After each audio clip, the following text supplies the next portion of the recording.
I'm going to talk today about documenting New York City protests on Wikimedia Commons.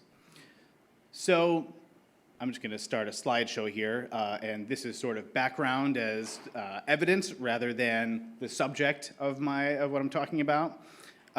So, you know, a little over a year ago, I and some other people I know started walking around in kind of a daze, kind of wondering what we're going to do in life in general, and it sort of became this kind of crisis.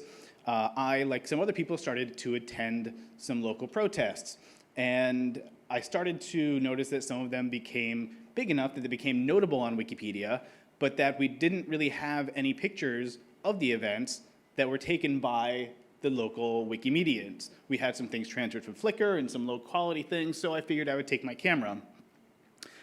So there are some here that are from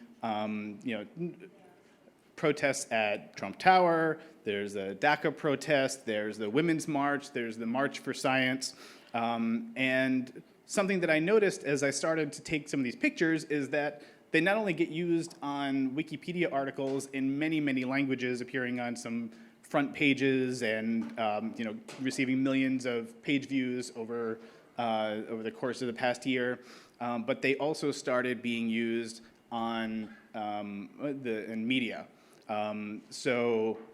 Later in this slide, in this presentation, I pulled up some of the ones that use them, and I'll kind of skip forward to that.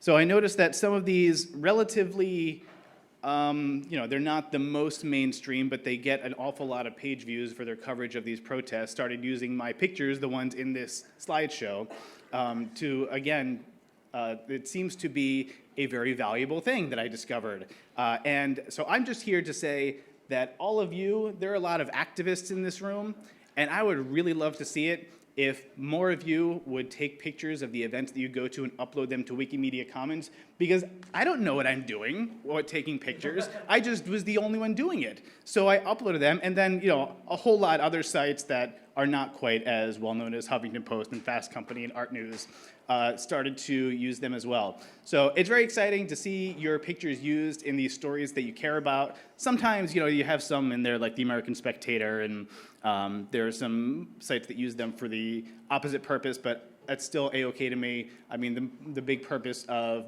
being at these protests is to be seen at these protests and to be there. So documenting that just seems like a valuable service. If you have questions about how to do that, please let me know. But it is fairly straightforward. You just upload them to Wikimedia Commons and then categorize them, and people will put them into articles, and the media will find them. That's all.